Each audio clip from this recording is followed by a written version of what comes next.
Olá, seja bem-vindo ao espaço mais democrático na rede mundial de computadores. A tecnologia sempre a serviço da informação e do entretenimento. No programa de hoje vamos estar falando sobre educação espiritual. Participação dos integrantes da Igreja Pentecostal Sarando o Mundo. Pastor Walter França e o colaborador Maurício Patrocínio Júnior. Esse nosso bate-papo de hoje. Mas antes, iniciar o programa daquele modo tradicional, cumprimentando os poderes constituídos. O Executivo, o Legislativo e o Judiciário. E um cumprimento sempre especial a você, que faz parte do quarto poder, que é a sociedade organizada. Você pode acessar o nosso conteúdo também na nossa plataforma, no nosso site www.radiovirtual.com.br. Você recebe também os cards através das redes sociais, como também no WhatsApp, Facebook, WhatsApp, Instagram, para você ter acesso e participar conosco. Pastor Walter, Maurício Patrocínio, sejam bem-vindos aqui conosco. É um prazer tê-los aqui na Virtual para a gente ter esse bate-papo falando sobre educação espiritual. Sejam bem-vindos. Eu que agradeço por esse espaço, essa oportunidade, Márcio. Realmente é importante a gente falar sobre espiritualidade, principalmente na época que a gente estamos vivendo. E isso sempre foi uma preocupação de todos os povos. Quando nós estudamos acerca dos antigos, dos egípcios, eles também adoravam a deuses, procuravam a Deus, porque sempre eles tinham esta parte, essa essência da espiritualidade. Então, quando Deus ele nos constituiu em espírito, alma e corpo, onde o espírito sempre busca uma espiritualidade, A alma é a sede dos desejos, ou seja, nós sentimos desejo de beijar, abraçar, E a sede das emoções também, Como nós nos alegramos, nós nos apaixonamos, e o corpo que contém esta alma e esse espírito dentro dele. Perfeito. Maurício, seja bem-vindo. Opa, muito obrigado, Márcio. É um prazer enorme estar aqui e agradeço também a oportunidade, como o nosso pastor salientou bem. Realmente é muito importante esse espaço, essa oportunidade para que possamos expressar, o que Deus representa nas nossas vidas. Muito obrigado. O pastor comentou a respeito do lugar das emoções, Eu gosto muito da frase que diz que o corpo é a melhor prisão do mundo, por nos dar a sensação de liberdade, porque somos o espírito, somos a alma, somos algo muito maior do que observamos na matéria, o espaço é justamente isso, para cuidar daquilo que é imaterial, ao menos para nós, essa percepção, essa condição de seres, e levar um pouco de cada uma das vertentes falando sobre essa questão da espiritualidade. Só o corpo não funciona, só a matéria não funciona, só o ganho financeiro não funciona, só a satisfação em determinadas situações não funciona. Tem que ser a plenitude. E a plenitude só quando você tem esse equilíbrio com a espiritualidade, com a fé, pastor? Positivo. É por isso que fala espírito, alma e corpo. E você falando concernente à alma, o desejo da alma, o salmista ele chega a dizer, a minha alma anseia por ti, a minha alma tem desejo por ti. Isso nos prova que realmente é a sede das emoções. Com certeza, com certeza.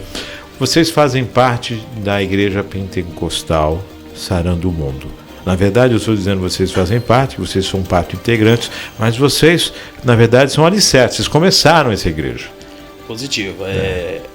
Nós iniciamos esse trabalho, eu tinha vindo de um outro ministério, um grande ministério, onde eu fui cooperador, diácono, passei a pastorear ovelhas em congregações e depois passei a ser responsável por sede, onde essa sede era responsável por algumas congregações. Então eu passei pelo Rio Branco, onde tinha 12 congregações na minha responsabilidade, e depois passei para a Náutica, que tinha 10 congregações na minha responsabilidade. Mas aí devido a uma, como se dizer, a visão do ministério, devido a algumas decisões tomadas por parte da diretoria, eu achei por bem, por causa da palavra que não convinha aquilo que eu pregava, eu saí desse ministério. Então eu acabei saindo desse ministério e juntamente com um diretor que havia saído, a gente fundamos um ministério também, mas antes de fundar, a gente sentamos, conversamos e falamos, não vamos cometer o mesmo erro que aconteceu com outro ministério. Mas infelizmente, depois de 2 anos e meio, ele mudou o foco da visão. Tentei aconselhar por algumas vezes, não tendo resultado, eu decidi sair então. E juntamente com os irmãos que estavam comigo, né, o Maurício Patrocínio e sua família, e alguns membros, né, que me apoiaram espiritualmente, me apoiaram emocionalmente e financeiramente, a gente abriu essa obra com o intuito de levar a palavra de Deus às pessoas, né? Porque o intuito da igreja sempre foi levar a palavra de Jesus Cristo sem nenhum interesse financeiro. A igreja ela foi constituída desta forma. Nós podemos ver os registros da época de Jesus Cristo e da primeira igreja primitiva, que a Bíblia nos revela dizendo que os apóstolos que ficaram aqui, após a ascensão de Cristo ao céu, os apóstolos trabalhavam em prol da salvação de almas, em regenerar aquele que havia se perdido. E a Bíblia nos revela dizendo que aqueles que tinham condições, que tinham bens, que eram ricos, eles doavam parte do seu bem, parte, não todo, parte dos seus bens aos pés dos apóstolos. Os apóstolos pregavam aquelas contribuições e repartia aos necessitados, aos mais carentes, aqueles que não tinham condição, aqueles que não tinham trabalho, a viúva, o órfão. E a Bíblia nos revela dizendo em livro de Atos que não havia nenhum necessitado. Então, por causa disso, nós, com o intuito de levar adiante a mensagem de Jesus, tá, unicamente como regra de fé e prática, nós abrimos esta obra com este intuito. Nós sabemos que há pessoas que abriram com outro intuito, causa de ganho, mas nós abrimos para ser fiel àquilo que o Senhor nos chamou. A igreja sempre foi vista como santa e pecadora. Santa pela origem e pecadora porque está entregue aos homens. Faz parte da questão do homem. Todo homem ele tem os 2 lobos, né? Aquele que ele alimentar mais é o que vai se sobressair. E é dado o livre-arbítrio. Eu sempre observo que, esse é o meu entendimento, que muitas vezes a ovelha vai seguir aquilo que o pastor indicou. Na sua fé de ovelha, ela vai seguir o pastor. A responsabilidade maior é do pastor, é de quem está à frente. Não se discute a fé daqueles que seguem, sim a intenção daquele que conduz. Né? E nós sabemos que há divergências, isso é natural, entre todos os segmentos religiosos, e nada de contrário, de errado em se criar um segmento daquilo que se acredita. Acho que esse é o cerne, não, Maurício? Sim. Se unir junto àqueles que pensam da mesma forma e seguir adiante. Sim. Num propósito maior, um propósito de fé.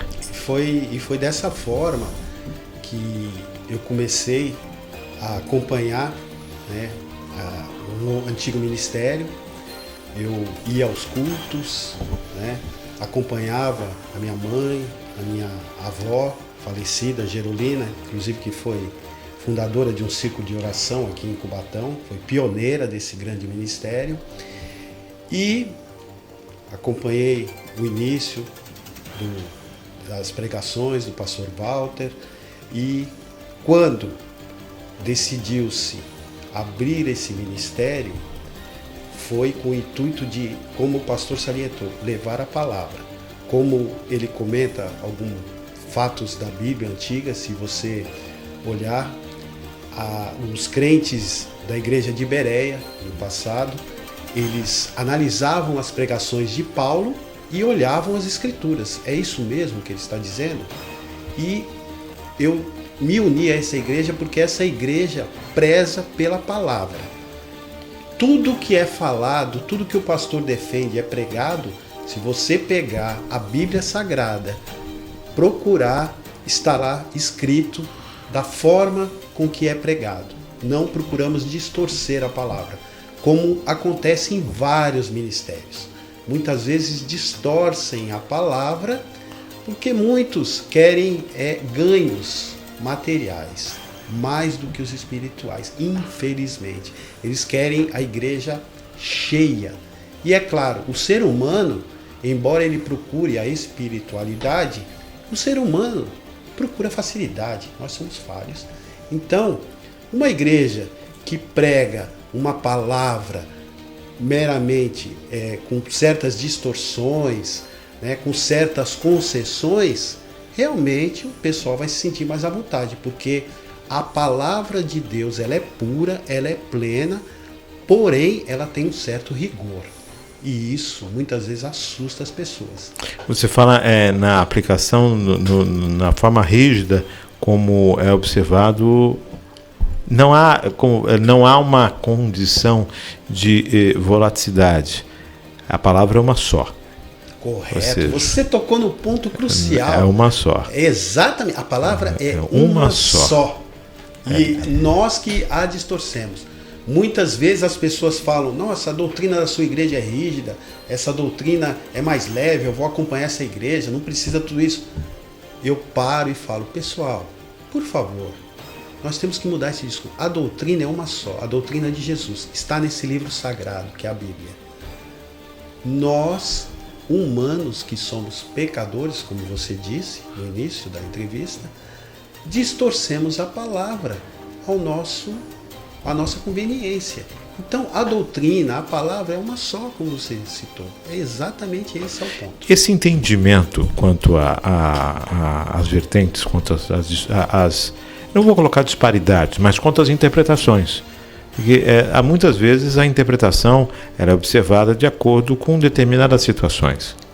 Existe o emocional também nisso, o pastor mesmo falou, tem a alma falando, e de repente você observa uma situação, o seu emocional fala, e a palavra diz justamente uma linha mais rígida, mais absoluta. Porém, algo que Cristo pregou é o amor ao próximo. Quer dizer, amai o próximo como a ti mesmo. Quer dizer, isso já entra numa condição e numa supremacia tão grande que o restante a gente começa a observar o que veria numa condição de abaixo disso. Porque quando você fala amar o próximo assim como a ti mesmo, você coloca todas as ações numa condição tão pessoal e de tanta responsabilidade que as interpretações ficam difíceis a partir daí. Pastor. Então, quando nós falamos os ensinamentos de Jesus, teve um dado momento que, ao perceber que a multidão estava atrás dele por causa daquilo que ele podia proporcionar a elas, seja um alimento, Jesus nunca dispensou a multidão sem alimentá-los. Sim. Nunca. Que as pessoas estavam atrás, a maior parte delas, por causa, né, que ele podia curar, né? Ele podia ressuscitar mortos. Benefício imediato. A Bíblia diz que o próprio Jesus, ele percebeu isso na multidão e ele começou a ensinar a verdade do reino. E aí as pessoas começaram a ir embora. Até 70 discípulos, a qual ele havia comissionado para sair de aldeia em aldeia, pregar a palavra, e deu a eles poder e autoridade para curar os enfermos e expulsar os demônios. A Bíblia diz que quando eles regressam, né, desta missão, eles vêm muito alegres e falam: Senhor, no teu nome até os demônios se sujeitam, e Jesus repreende eles. Fala assim: olha, vocês não têm que se alegrar por causa disso.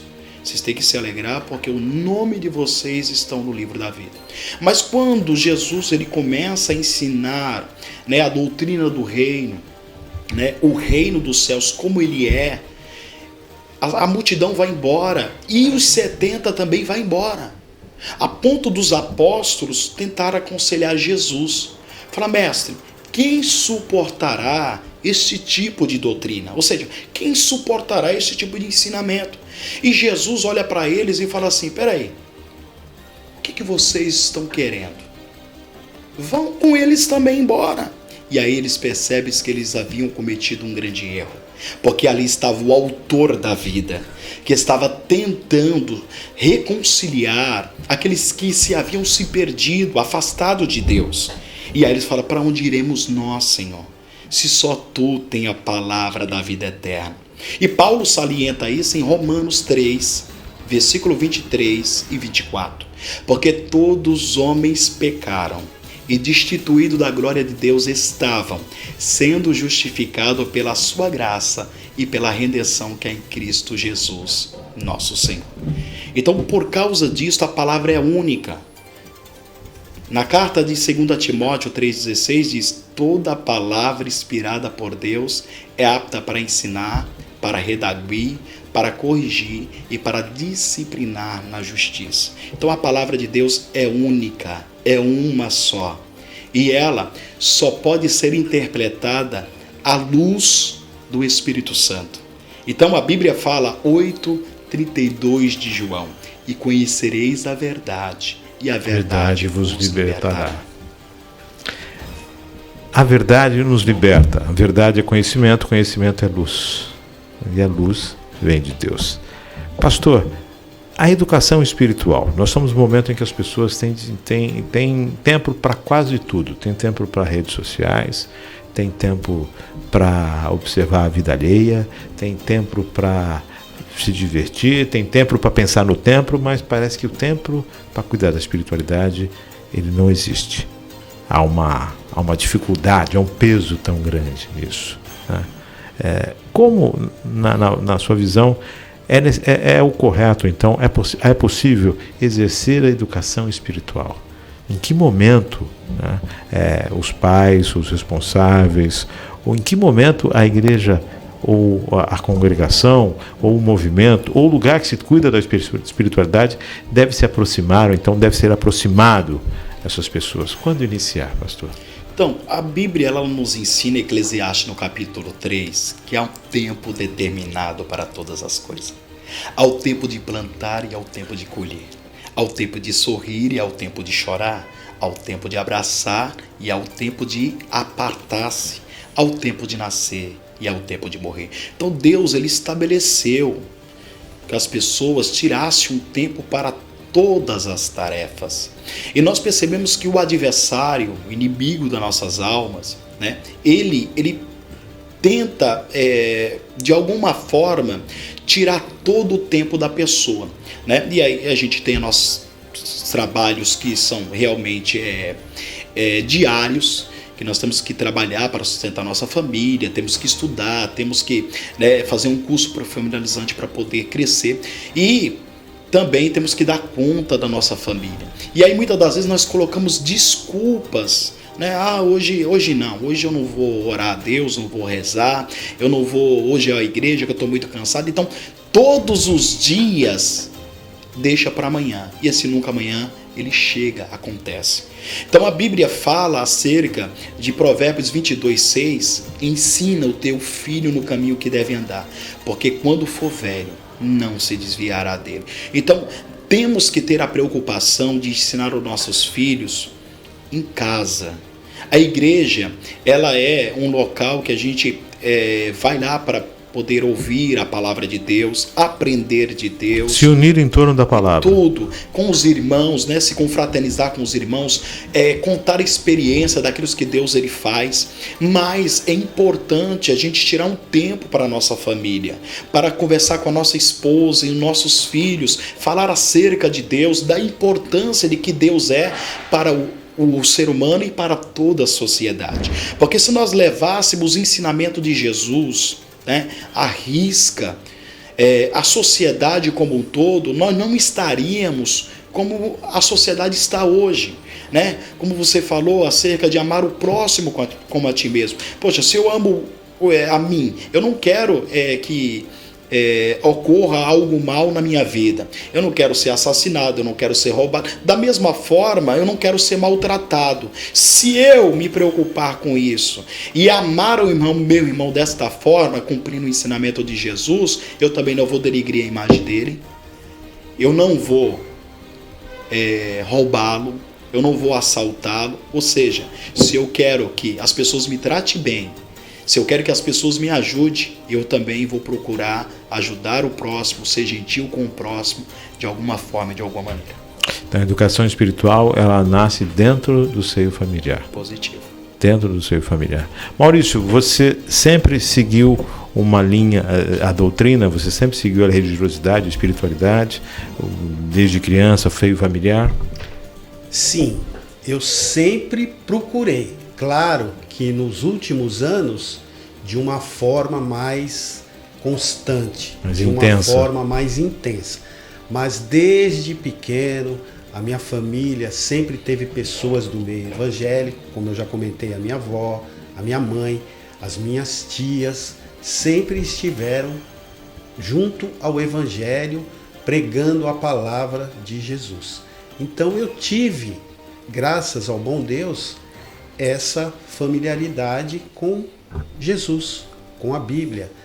E de uns anos para cá é que eu comecei a seguir com mais firmeza. Estou galgando um passo de cada vez, tenho muito ainda a percorrer, mas estou procurando seguir a palavra de Deus, para ser uma pessoa melhor, para ajudar as outras pessoas. E como o pastor já comentou, o intuito final da igreja, entre todas as suas primícias, é que o ser humano alcance a salvação da sua alma. Jesus, ele veio à Terra para perdoar os nossos pecados, que foram cometidos por Adão e Eva, no paraíso, quando comeram o fruto proibido, e nós fomos destituídos da graça de Deus. E ele, pela sua infinita misericórdia, mandou o seu próprio Filho, verteu o seu sangue santo na cruz por nós, deu a sua vida terrena por nós, para que o Pai nos perdoasse e nos aceitasse de novo para viver com Ele eternamente. E esse é o intuito. Quando nós falamos dessa questão da salvação, é lógico, a salvação é sempre individual, né? Sempre cada um tem um livre-arbítrio. Sim. Eu acho que a sabedoria divina, ela exerce o livre-arbítrio como sendo algo tão de equilíbrio, tão pontual, que é a coisa mais fácil e mais difícil de se exercer. Porque você semeia o que você quer, mas você tem a colheita como obrigação. Então, para se ter o livre-arbítrio, você pode. Olha, isso tudo eu posso, mas nem tudo me convém. Positivo. Como é lidar com essa questão do livre-arbítrio, que é algo que nos é dado, nos é colocado, o amor é tão grande a ponto de falar, faça o que quiseres. Você pode ser isso ou aquilo, eu vou te amar da mesma forma, mas faça o que quiseres. Diante do que fizeres, e terás que colher os frutos das suas ações. Como lidar com esse livre-arbítrio? Realmente, assim, nós respeitamos como Deus respeita, porque a Bíblia fala que se tivesse na vontade de Deus, Ele salvaria a todos, mas Ele respeita o livre-arbítrio. Porque Deus, Ele só quer alguém que Ele possa governar. E nos prova que realmente Deus ele nos ama de verdade, porque Ele enviou a seu Filho. Eu não teria coragem de dar o meu filho em prol de outra pessoa, e Ele fez. Jesus, ele chegou a dizer para os seus discípulos, não existe amor maior do que dar a vida pelos seus amigos.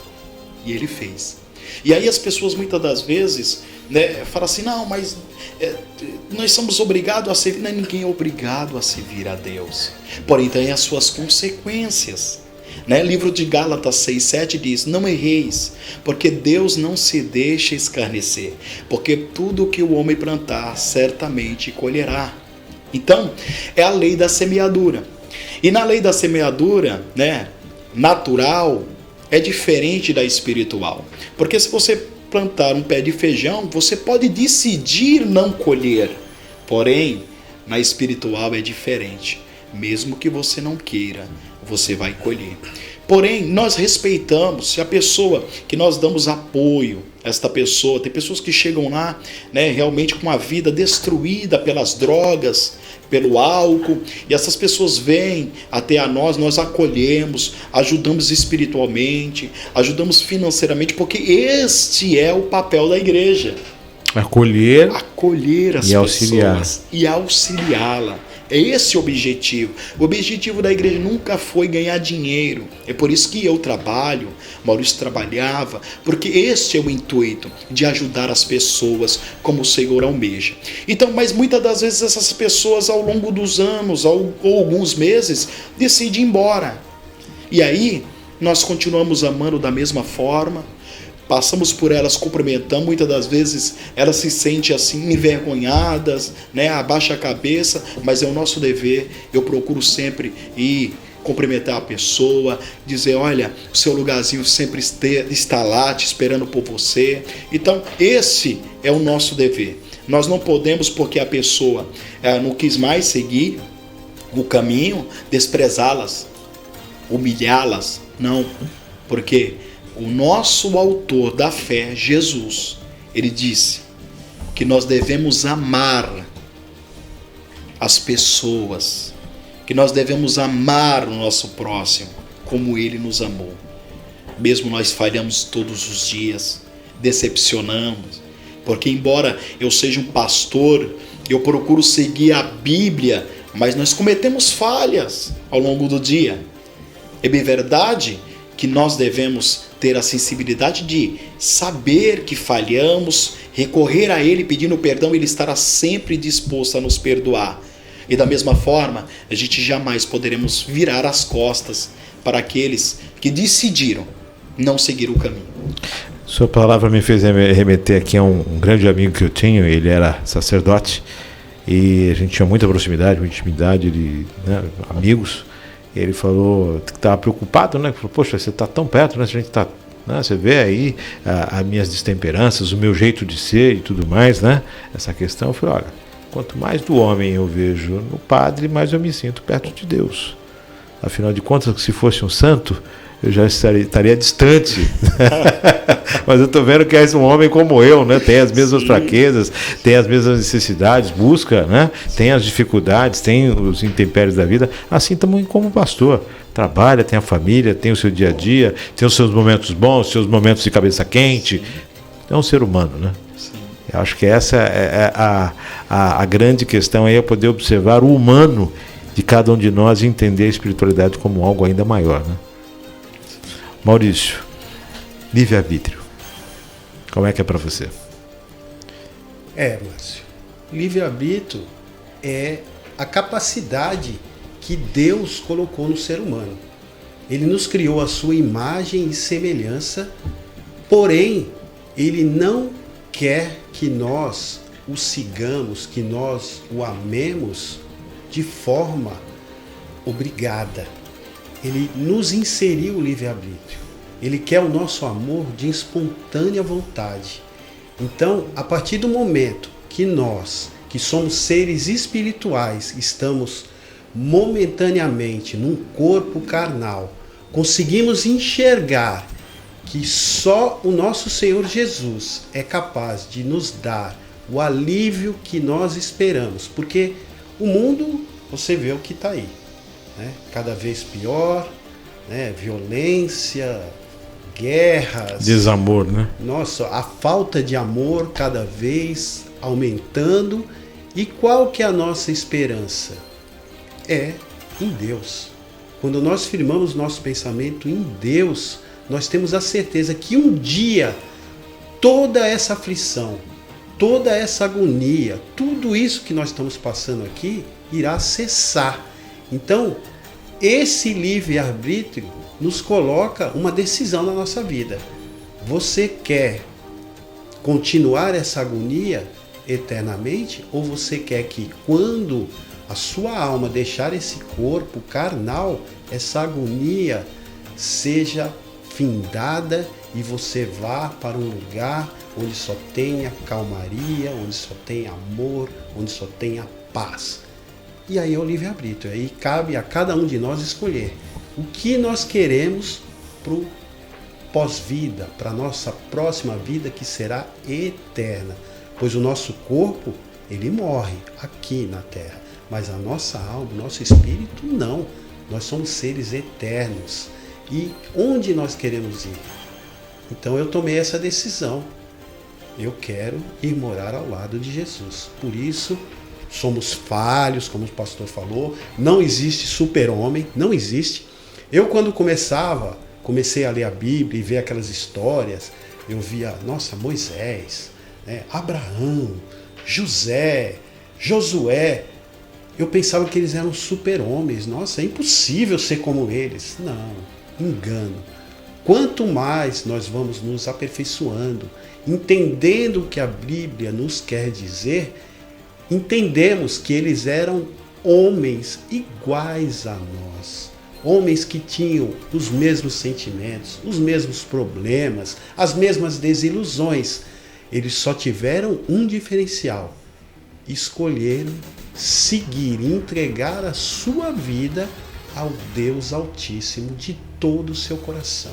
Só isso. Por isso eles se tornaram exemplos, como nós podemos nos tornar exemplos também, se decidirmos entregar a nossa vida a Jesus. Quantos anos tem de fundação da igreja, do ministério? O ministério tem 4 anos de fundação. 4 anos de fundação. A gente estava conversando aqui no making off, eu falando, né? As igrejas são milenares, mas elas tiveram seu primeiro dia, tiveram sua fundação, tiveram seu primeiro momento, e com o passar dos anos, eu espero que a igreja pentecostal, sarando do mundo, também tenha essa longevidade, que é a longevidade da igreja, na verdade, é o exercício da fé e a busca pela espiritualidade, né? Levando a espiritualidade. Mas até para uma questão de esclarecimento, quando a gente fala em criar uma igreja, existe 2 situações, que é o meu entendimento: uma condição de espiritualidade, que é um chamado divino, e uma condição de adequação às leis dos homens, que é a instituição da condição jurídica. Como é que é feito isso dentro de um ministério, dentro de uma igreja? Então, quando a gente toma a decisão de abrir um ministério, é feita uma reunião com os membros, né? E a gente chama essa reunião de fundamento. E ali é escolhido os diretores, né? Tem o presidente, vice-presidente, secretário, financeiro e 3 diretores fiscais. E ali, quando é escolhido aquilo, a gente então faz o estatuto da igreja. Tem um estatuto. Tem um estatuto da igreja, entendeu? E aí a gente dá entrada para poder ter o CNPJ, porque a igreja de Cristo, na realidade, ela não tem nome. A gente coloca o nome porque é obrigado aqui na Terra por causa do CNPJ. Dentro do juridiquês. Sim, do homem, né? Positivo. E aí, né, a gente contrata um advogado para poder assinar quando as partes estão de acordo com o segmento da igreja, né? Então é tudo explicado antes, e aí sim a gente também contrata uma contabilidade. Então não é feito nada a esmo e sem direção, não. A igreja é espiritual e juridicamente também. Ela tem esse estatuto, pastor, agora até me veio a curiosidade. Esse estatuto, dentro dele é definido todos os segmentos da igreja, toda a forma como que ela vai abordar, qual é o que ela vai seguir, de que forma ela vai ser constituída, como ela vai gerir, né? E principalmente essa questão da espiritualidade. Consta ali o livro que vai ser seguido, porque a gente sabe que a Bíblia ela tem vários autores, ela tem várias interpretações, tem a Mariana e outras mais. Qual é o segmento que vocês utilizam? Qual a Bíblia que vocês utilizam dentro da Bíblia? Da rocha corrigida. Isso já está lá no estatuto também? Positivo. Também está lá no estatuto. Certo. Como que vai ser a liturgia do culto, entendeu? Vai ser na abertura do culto, uma oração, depois canta 3 hinos da harpa, depois dá as oportunidades e depois a oportunidade para o pastor. Ou seja, tudo isso vira regras dentro do estatuto. Positivo. É uma doutrina a ser seguida ali dentro da doutrina, a doutrina lógica e espiritualidade, mas tem o regimento ali interno da igreja que já fica definido no estatuto. Positivo. Então essa parte jurídica também. Padrão, né? Até assim, por exemplo, a gente abre aqui, aí estamos para abrir uma lá no Ceará. Então, quando abrir lá, o presbítero que já está lá, ele tem já, né, a diretriz a ser seguida. Então é padrão. Se for abrir em qualquer lugar do mundo, esse segmento. Tem esse segmento, ou seja, até uma porque preocupação. é o seguinte, aí o Maurício vai lá visitar a igreja do Ceará. Chega lá, Maurício, você vai abrir o culto, ele já sabe qual é o segmento. Perfeito. Se alguém chegar lá e não tiver nada de acordo, opa, peraí, volta aqui. Positivo. Vamos buscar aqui, colocar nos trilhos, que isso aqui está fora dos trilhos. E, inclusive, como ele é um diretor, o diretor é para isso. É para orientar. Chega lá, vê que está fora daquilo que foi estabelecido, né, no estatuto, ele vai chegar, opa, vocês estão fazendo errado, não é dessa forma, vamos consertar. Já tem que dar uma ajustada. Positivo. Já tem que dar uma ajustada. É difícil lidar com essa parte, eu vou dizer nem contábil, essa parte administrativa.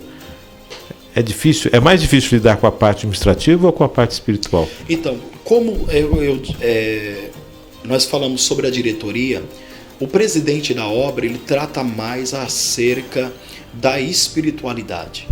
E aí ele divide tarefas. Por exemplo, o financeiro. O financeiro é o Maurício. Ele que vai se preocupar, que tem que pagar conta, pagar aluguel, pagar contadora, pagar água, luz. Eu não. Eu vou me preocupar com as ovelhas. Vou me preocupar com as almas. Então a parte de financeira é o Maurício. É isso aí.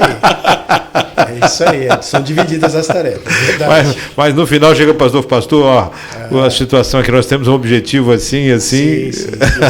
Às vezes a gente, né, o pastor quer fazer alguma coisa e fala, não, pastor, é o seguinte, a gente já estourou o gasto, esse mês não dá para, vamos deixar para o mês que vem. Mês que vem. Aí é interessante isso, né? Porque é uma forma de lidar. Lógico, a questão espiritual ela vem em primeiro lugar sempre. E a própria espiritualidade nos dá a condição de entender esse mundo em que vivemos e lidar com as regras que aqui estão. Sim. A César o que é de César, né? Positivo. Então se está aqui nesse... Olha, tem a lei do homem, você tem que exercer dentro de uma regra correta, dentro daquilo que é justo, a lei do homem, né? Então, administrar não deve ser algo fácil. Não é algo fácil. E quando se fala de uma igreja, a gente imagina, por ser algo que não se tem lucro, o lucro justamente é na melhoria da vida daqueles que ali frequentam, o objetivo acaba, as pessoas ficam, mas vem cá, se não tem lucro, como é que faz? Não tem lucro, mas tem obrigações. Positivo. Então a igreja ela se sustenta, ela tem que ter um local para ela estar estabelecida, ela tem que ter tem os gastos para que se tenha os cultos, para que se tenha o exercício. O pastor mesmo falou, tem que se ter o contador, tem que se ter um advogado que assinou lá o estatuto, tem que se ter toda essa formatação. Embora possam ser todos voluntários, mas os custos, eles existem. Positivo. E aí, de que forma suprir esses custos? Com doações, com empenho, com a provisão divina. Então, a gente fazemos tanto a coleta das ofertas e os dízimos. Mas aí, como você disse, no estatuto também já foi estabelecido que não iríamos fazer o uso de estabelecer a quantia da oferta. Porque a Bíblia diz que a oferta ela é voluntária. A Bíblia diz, quando for ofertar, não ofertei por necessidade ou por tristeza, porque Deus se agrada daquele que oferta com alegria. Então nós não pedimos, eu quero que a oferta nós vamos fazer e eu quero 10 pessoas por R$100 aqui. Eu quero 5 pessoas com Não fazemos isso. Nós já no estatuto proibimos isso. Está extremamente proibido, porque a oferta é voluntária. Pastor, me corrija se o meu entendimento estiver equivocado. Eu entendo com o dízimo, quando você dar algo, pode ser uma contribuição financeira, ou pode ser uma contribuição da sua própria expertise.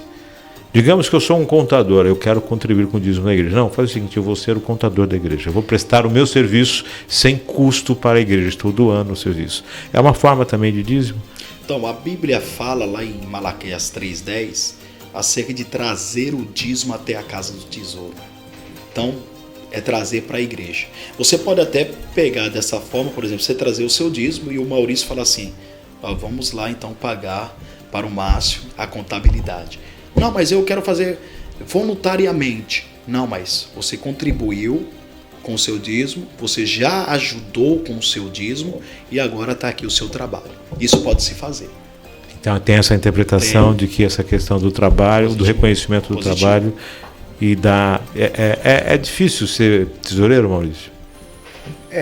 Sim. Quando não se tem essa vertente do lucro, né? Porque uma coisa é você trabalhar com lucro, estou vendendo, estou ganhando, estou aqui, estou investindo. Não, mas nessa questão, quando não se tem fins lucrativos. A ideia realmente é um pouquinho mais complicada, né? Porque, como você falou, quando o objetivo é lucro, você estipula, eu quero ter 10% de lucro, 20%, 30%, o que for. A igreja não tem esse intuito. Como o pastor falou, todas as ofertas, os dízimos, eles são usados para a manutenção da igreja, pois ela tem as despesas fixas, né, que nós estamos inserindo no mundo. Tem aluguel de salão, a água, a luz, os impostos, eles têm que ser pagos todos os meses de forma religiosa.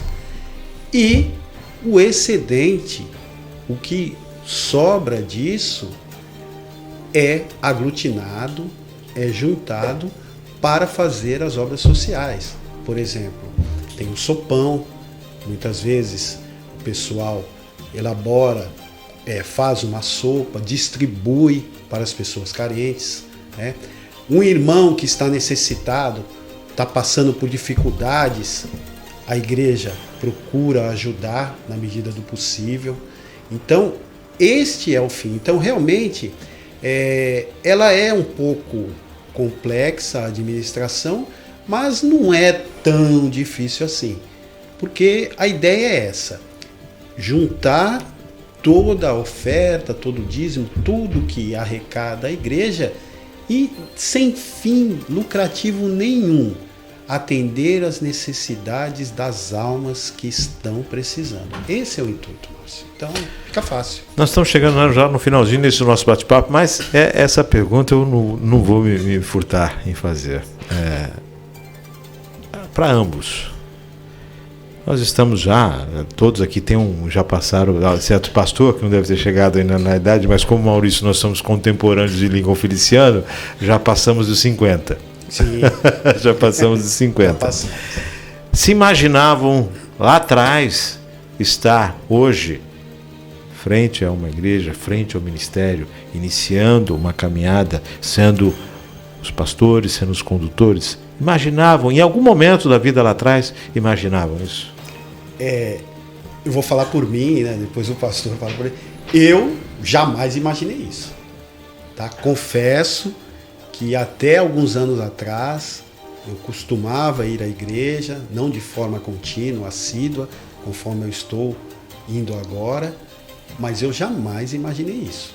De uns anos para cá, que realmente essa necessidade, esse sentimento foi crescendo e realmente assusta um pouco a gente. Você, no meu caso, vou levar uma palavra, né? Vou pregar a palavra no culto, assusta.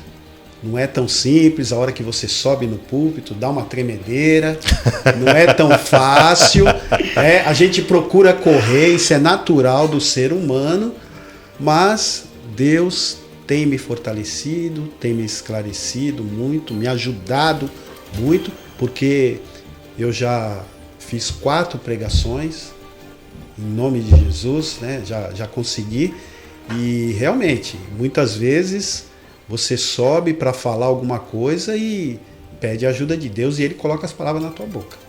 Eu já subi apavorado no púlpito. O que eu vou falar? Aí você respira, faz uma oração, pede a direção de Deus, flui.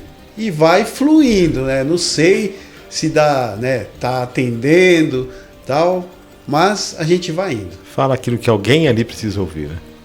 Alguém, pastor. Eu com 13 anos de idade eu já via, né, os pastores pregando e eu sentava na primeira fileira do banco.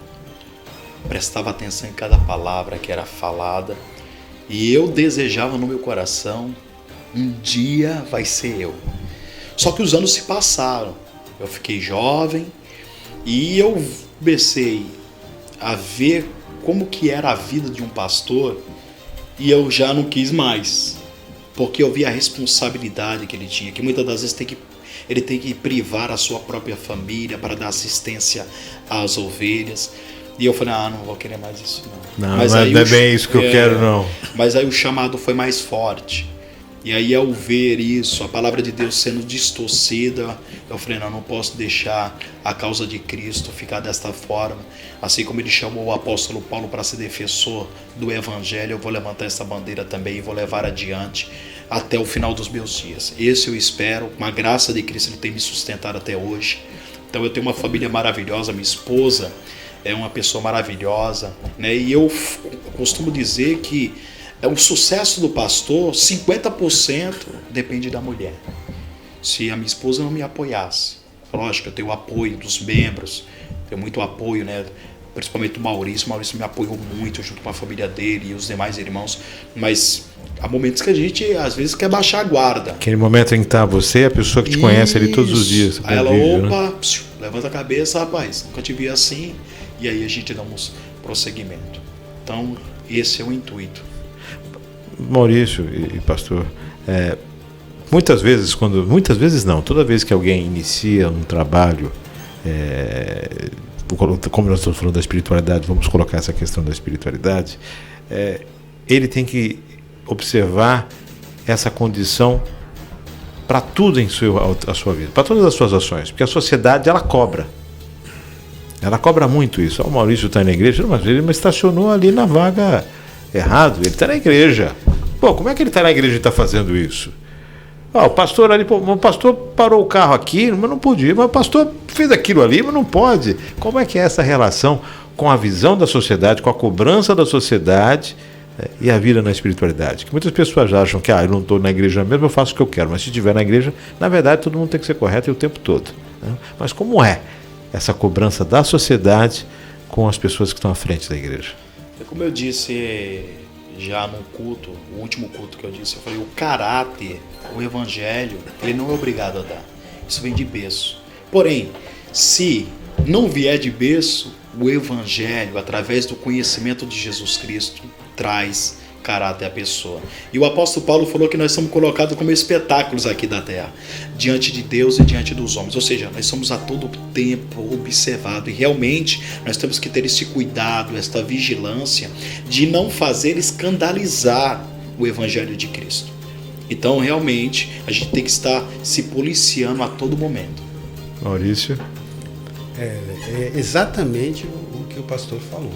Nós viramos uma vitrine. Então, você ser cristão, você procurar a servir ao nosso Senhor Jesus, você tem que servir em todos os momentos da sua vida, não é só dentro do culto. Muitas pessoas realmente, eu já vi casos que a pessoa se posta, se comporta de forma exemplar no culto, mas aí, quando está aí fora, discute com uma pessoa, começa a falar palavrões, né? Para numa vaga de deficiente. A lei de Gerson, não vai ser 5 minutinhos isso aí, aqui. Não, tal. Então, realmente, isso acontece, né? Nós somos observados, e como você é na igreja, o que você prega, você tem que viver. Se você fala isso é assim, assado para os irmãos da igreja, na sua casa, no seu trabalho, na escola, com os seus amigos, você tem que agir da mesma forma, né? Como que eu prego o amor ao próximo, né? Na igreja, você tem que ajudar, tal. Aí vem um amigo seu, um irmão pedir uma ajuda para você e você podendo ajudar, é claro, tem que estar bem ciente. Muitas vezes você não pode também, mas se você pode ajudar, você fala, não vou ajudar, não, tal, virar as costas. Você está indo contra aquilo que você prega na igreja. Então você tem que ser, na sua vida, no cotidiano, o mesmo que você é dentro da igreja. Porque realmente você vira um alvo. E não pode ser diferente. A lei de Gerson está aí, né? Uma das leis que ela nunca foi votada, nunca foi aprovada, mas ela, a lei mais exercida dentro do país é a lei de Gerson, né? 5 minutinhos na vaga só, tem ninguém olhando, vou parar aqui, é desse jeito. Ô Márcio, e você tocou no assunto, como nós temos que evoluir culturalmente. O Brasil é um país jovem, tem pouco mais de 500 anos, se comparado com o país da Europa, da Ásia, que são milenares. E eu trabalhava com um colega, e certa vez ele foi na Alemanha, e ele contou para mim que ele saiu com o encarregado, o chefe dele que estava lá na Alemanha, da empresa, e foi para o trabalho.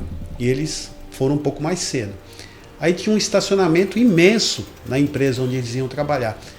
Aí o rapaz, lá, o chefe lá da empresa que estava com ele, pegou, foi, estacionou no último lugar, bem longe da entrada da empresa. Um estacionamento imenso. Aí ele, tem tanta vaga lá, né? Por que você não estacionou lá? Agora nós temos que andar o estacionamento todo para ir lá. Olha o que é a cultura, né? O que é você respeitar o próximo. Ele respondeu simplesmente: nós estamos adiantados, nós chegamos cedo, vamos deixar a vaga para aqueles que se atrasarem, tiver algum problema, algum problema, para eles estacionarem mais próximo, para não perderem a hora do trabalho. Para não perder esse tempo de se locomover. E olha só o que é visão, a cultura, a visão, o respeito que tem que ser em toda a nossa vida. E aqui não. Se aqui, realmente, eu mesmo parava para pensar, eu ia parar no lugar portão, mais próximo, no gate ali, vou descer já direto. Mas se a gente pensar, tem razão, e é assim que nós temos que agir. Dessa forma. Espiritualidade é isso, né? Espiritualidade é isso. Eu pedi uma permissão até do Maurício, eu me recordo que eu estava dando discipulado para ele e para a família dele na casa dele uma certa feita, antes dele se batizar, né, tomar a decisão de se batizar. E no final eu fiz as considerações finais, perguntei se tinha alguma dúvida, e ele falou assim: Walter, se eu soubesse, se eu visse que você estava tentando me enrolar na palavra aí, você não estaria nem sentado nessa cadeira. Isso ficou gravado para mim, que é isso que você falou. A gente realmente é observado e a gente tem que dar sim o exemplo, né? Tem pessoas que, por exemplo, eu falo muito acerca disso e falo assim, a Bíblia fala que sim, sim, não, não. Passou disso é procedência do maligno. Então, algumas vezes as pessoas falam assim, não, pastor Walter falou? Falou. Então, ele vai cumprir. Acabou. É sim, é sim. É não, é não. Tanto para um quanto para o outro vai cumprir do mesmo jeito. Isso aí. Estamos chegando ao finalzinho desse nosso bate-papo. Quero deixar as considerações finais para vocês. Podem utilizar aí os microfones para a gente estar encerrando o programa. Eu quero agradecer primeiramente a Deus por esta oportunidade e você também, Márcio. Muito obrigado por esta oportunidade de estar nos cedendo para poder te falar um pouco, né, da espiritualidade, falar um pouco deste Deus que é extraordinário e do seu Filho que está sempre disposto a nos perdoar e nos amar com a sua plenitude. Muito obrigado mesmo. Maurício? Eu também gostaria muito de agradecer enormemente, Márcio, é até redundância eu falar, nossa, você, meu amigo do coração de muitos e muitos anos, né, desde a época do ginásio. É uma satisfação enorme, um prazer estar aqui ao seu lado, ao lado do pastor, e poder transmitir essa palavra de amor, de confiança e de esperança. Porque se o mundo nos tira cada dia a nossa esperança, vamos olhar para o alto, vamos olhar para o exemplo de Jesus e ter esperança. A vida eterna, ela existe, pessoal. É verdadeira. Vamos buscá-la de todo o nosso coração. Muito obrigado, Márcio. Assim vamos chegando ao final de mais esse programa, agradecendo a participação do pastor Walter França, Maurício aqui conosco, um grande amigo, agradecendo sempre a sua participação. Um abraço a todos que participam do culto, que estão participando do culto. Um abraço carinhoso a todos eles, Maurício. A minha consideração eterna. Se eu soubesse lá atrás que um dia eu iria entrevistar o Maurício aqui, acho que a vida teria sido mais ansiosa. Esse dia vai chegar, estamos chegando. Agradecendo a Maria Clara no controle eletrônico aqui, na parte técnica aqui. Muito obrigado, filha. Agradecendo a todos vocês. Fiquem com Deus. E até o próximo programa, se Deus quiser.